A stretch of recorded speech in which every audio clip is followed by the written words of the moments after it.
প্রত্যেকটা আত্মা আল্লাহর কাছে সংরক্ষিত থাকে। প্রতিটা রুহু, প্রতিটা মানুষ মালাকুল মউতকে দেখতে পায়। আপনিও দেখবেন, আমিও দেখব। মুমিনদের কাছে এসে মালাকুল মউত একজন যুবকের বেশে সাদা ধবধবে জুব্বা পরে সুগন্ধি মেখে মুমূর্ষু ব্যক্তির শিয়রে বসে বলে, ইয়া আইয়াতুহান নাফসুল মুতমাইন্নাহ, হে প্রশান্ত আত্মা, উখরুজি ইলা মাগফিরাতুল্লাহি ওয়া রিদওয়ানি, আল্লাহর ক্ষমা আর দয়ার দিকে বের হয়ে আসো। বলা মাত্রই মুমিনের আত্মাটা স্মুথলি বের হয়ে আসে।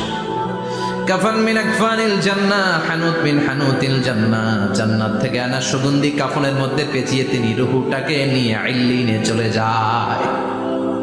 সরাসরি দেখে মালাকুল মউতকে। আর যারা ইসলাম বিরোধী, কোরআন বিরোধী, তাদের সামনে এসে মালাকুল মউত ত্রাস সৃষ্টি করে। আগে ধমক।